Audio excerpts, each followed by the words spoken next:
Okay. Welcome to our lesson on cells.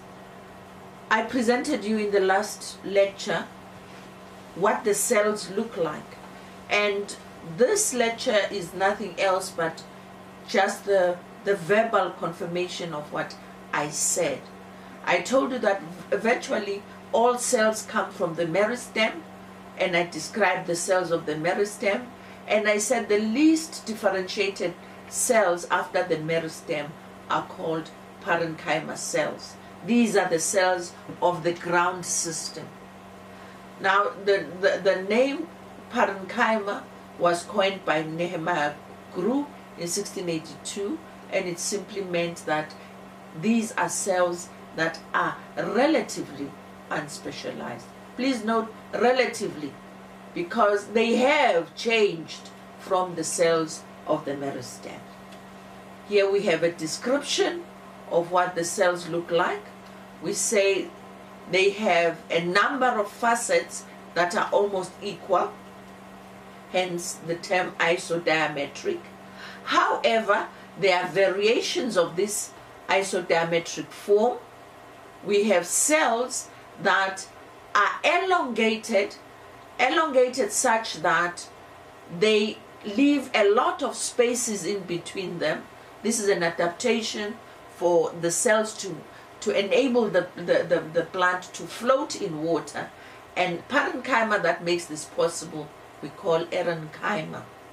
We also have parenchyma that takes care of the products that we require in the cell. Please note, not just the cytoplasm doing it, but the whole cell. And these cells are called transfer cells. These cells are found in nectaries, in glands, resin, etc. So all these products are found in transfer cells. When you talk of a cell, remember you must state its shape, its structure, what is it made up of, the contents. Now, contents are common, are almost similar in all cells, but they differ. For example, in the leaf, the cells are green because they have a lot of chloroplast. So the cells of the mesophyll that have lots of chloroplasts are called chlorenchyma. It's just the way we botanists show that we can use anything we want. So rather than call it green parenchyma, we call it chlorenchyma. When the parenchyma has got mucilaginous or other inclusions inside, like resin, then we call it idioplastic parenchyma. This is the parenchyma you'll find, for example, in succulent plants. It has mucilage-like stuff, and we call it idioplastic. Then you are going to say, how is it different from what you said before? Remember, I said we have transfer cells. Idioplastic cells are transfer cells. We don't run out of terminology. Okay. I assume we have done classification. These idioplastic cells can contain certain things that make us identify particular families. For example, the enzyme myrosin is present in Brassicaceae. Brassicaceae is the family of cabbages. You know, cabbages have a special kind of scent that is from this myrosin. Lauraceae is an oily substance. Members of the family will include, let me not bother you with that. Let me go to this one, which will be easier. Mucilage, many of us like ligusha. There's something we call silele, which has a slimy exudate, mucilage, and silele is in the family Portulaceae. It is called Portulaca. Resinous substances oranges are in rutaceae, you can figure out what these resinous substances are.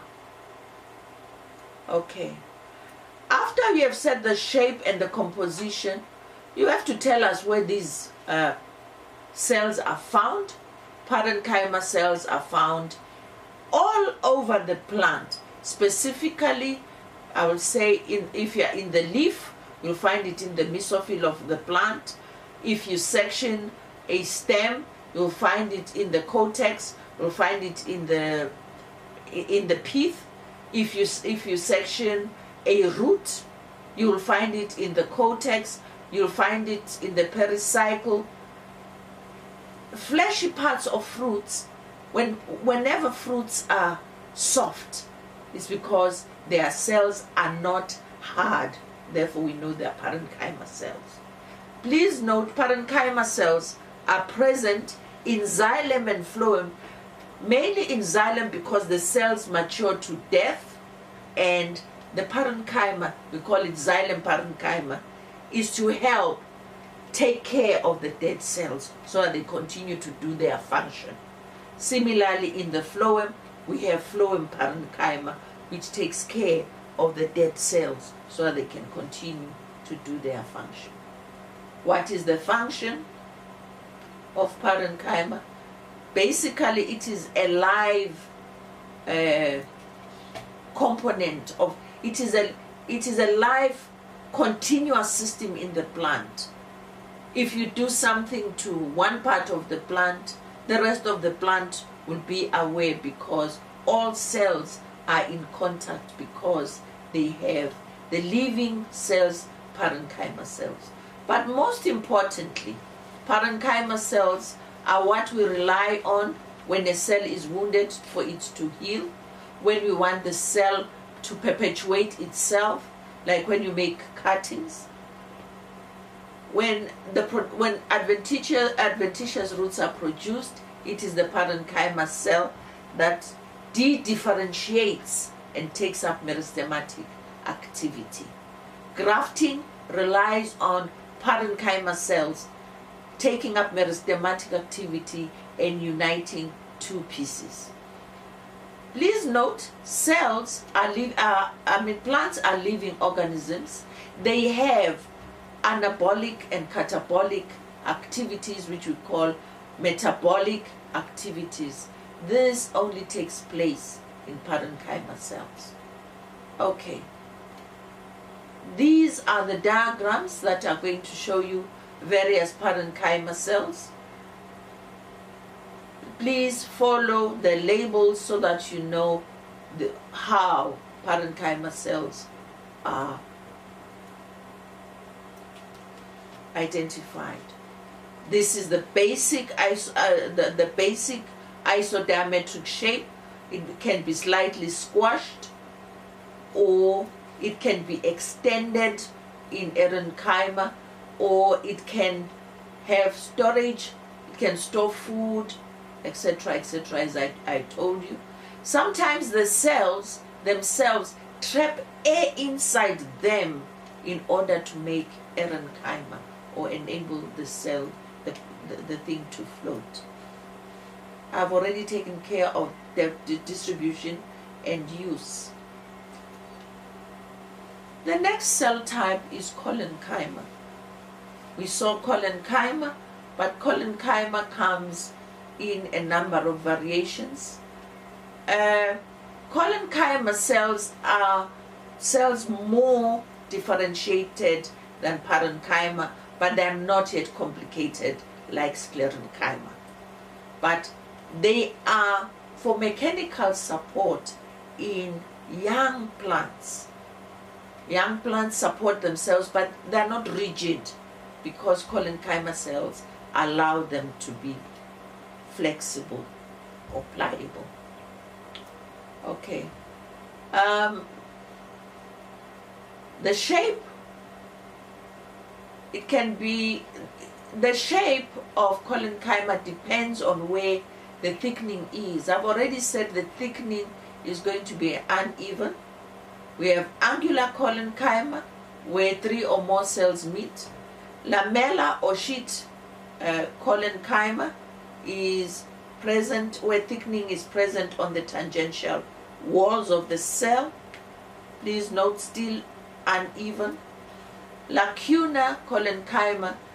Please, the lacuna is a space between cells, and the thickening is around the space between cells. Annular parenchyma appears to be like angular parenchyma, but this parenchyma is circular around the lumen of the cell. Palvina parenchyma is parenchyma that is found at the junction of branches, for example, allowing the branch to move in the wind without breaking. It supports it so that it maintains its position of the branch facing the sun, allowing it to move in the wind without breaking. Okay. The structure, please note here, the thickening in parenchyma does not include lignin. Most heart cells have lignin, but these cells have cellulose and pectin substances. Okay. Then there is sclerenchyma. Please note, sclerenchyma is not a cell. A cell is an individual. Sclerenchyma is a tissue, a group of cells. So scleras means hard and chyma is an infusion. It is a group or an infusion of heart cells. So sclerenchyma tissue is tissue that is made up of sclereids and fibers. The fibers we have already seen are long and slender cells that are almost similar to tracheids, but tracheids we normally found in the gymnosperms. The sclereids, we can't just say sclereid is shaped like this, because there are many sclereids and they come in many forms. What is constant in these is that the composition. Now here I've shown you two cells. They join here in the middle lamella, and then you have the cell to this side and a cell to that side. This here is the first wall or the primary wall. Please note, if this is the cell can only thicken itself going inside. If it does anything to the outside, then it is encroaching into another cell. So cells thicken themselves by putting layers to the inside. So you have the primary wall here, and the next wall is here, which is the secondary wall. Over here, I've shown you what the primary wall has and what the secondary wall has. Okay. Now, from the middle lamella to the center of the cell, we have a process which we call lignification, which is a process of hardening.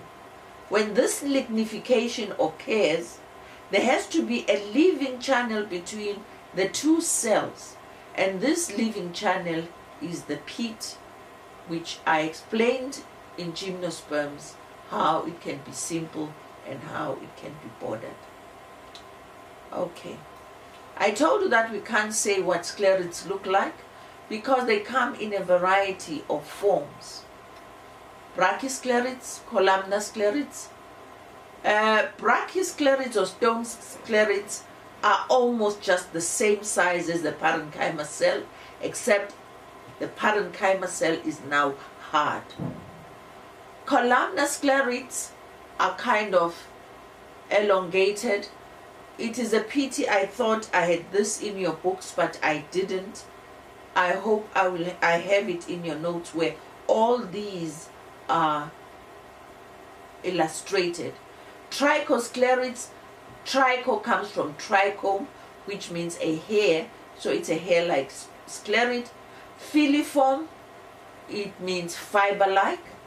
elongated, self-explanatory. Macrosclerids are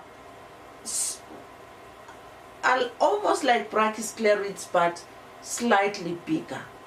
Then we have prismatic sclereids. I hope I have the illustration of these somewhere. If I don't, forgive me. I will provide it some other time. But in the coming text, I have described these sclereids and giving you where they are going to be found in the plant. And instead of saying of explaining each sclereid, I've explained using the plant. I said, let's look at the stem. What sort of sclereids are we going to find there? And I've also given you the plants where these sclereids have been found. We will realize that by far the leaves are the richest source of sclereids. This is not surprising because the leaves have to maintain the shape they are, so they can always be open to sunlight. Hence they need something to harden them to maintain that shape. When it comes to fruits, very often in fruits we call them stones, the brachysclerids or the stone sclereids. These are the, for example, when you are eating a pear or an apple, you will find that towards the center you approach a hard membrane, and then when you go to the seeds are also very hard because of the sclereids. That's why here in the seeds you are also going to find sclereids. You'll find sclereids in a lot of seeds, including, for example, peaches, where we have the stone center. Okay, please read these and remember the examples. Now now that we have done taxonomy, note that we are using scientific names. We're not talking about beans or soya beans. We're talking about phaseolas, and we're talking about glycine. We are talking about malus and not apples, etc. Try and practice. That's the only way you will learn. Thank you.